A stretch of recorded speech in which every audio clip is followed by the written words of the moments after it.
Salam, xoş gördük. Belə bir sorğu keçirilən milli mətbəx yoxsa fast food? Milli mətbəx təbii ki. Cavanlarımıza hansı yeməklər tövsiyə edərdiniz və mətbəximiz haqqında nə deyə bilərsiniz? Düzgün qida seçmək çox önəmlidir hələ indi. Təbii ki, təbii milli mətbəximiz. Önəmli olan odur ki, tərkibində konservantlar, uzun müddət belə saxlanılan qidalar olmasın. Fast foodu ümumiyyətlə sevmirəm. Yenə də deyirəm, bizim mətbəx milli. Qızınızdır. Bəli. Ən bazarlığı gözəl yemək hansıdır? Spagetti.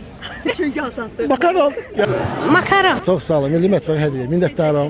Görün kimi görürəm bu gözəl festivalda Azərbaycan tanınmış simalarını var. Bloger Leyla xanım. Balaca sual verəcəm, vaxtı çox almayacağam. Sizcə cavanlara və Azərbaycan xalqına nə tövsiyə edərsiniz? Milli mətbəx yoxsa fast food? Təbii ki, milli mətbəx. Və yormayım sizi. Sevdiyiniz hansı Azərbaycan milli mətbəxi yeməyi? Kələm də olması. Maşallah olsun. Leyla xanım idi. Baxın, milli mətbəxə hədiyyə. Görüşərik. Salam, xoş gəlmisiniz. Necəsiz? Belə bir soru keçirirəm. Milli mətbəx yoxsa fast food? Milli mətbəx. Milli mətbəxdə ən çox sevdiyiniz yemək və ən gözəl hazırlaya biləcəyiniz yemək hansıdır? Aş. Aş. Azərbaycan 130-dan çox aşı var. Hansı? Elə aşqarası. Ay maşallah. Bakı aşqarası. Çox sağ olun. Milli mətbəxə hədiyyə. Salam, Güney xanım. Necəsiz? Xoş gördük. Şərəfdir sizi burada görmək. Necə keçir festival? Möhtəşəm.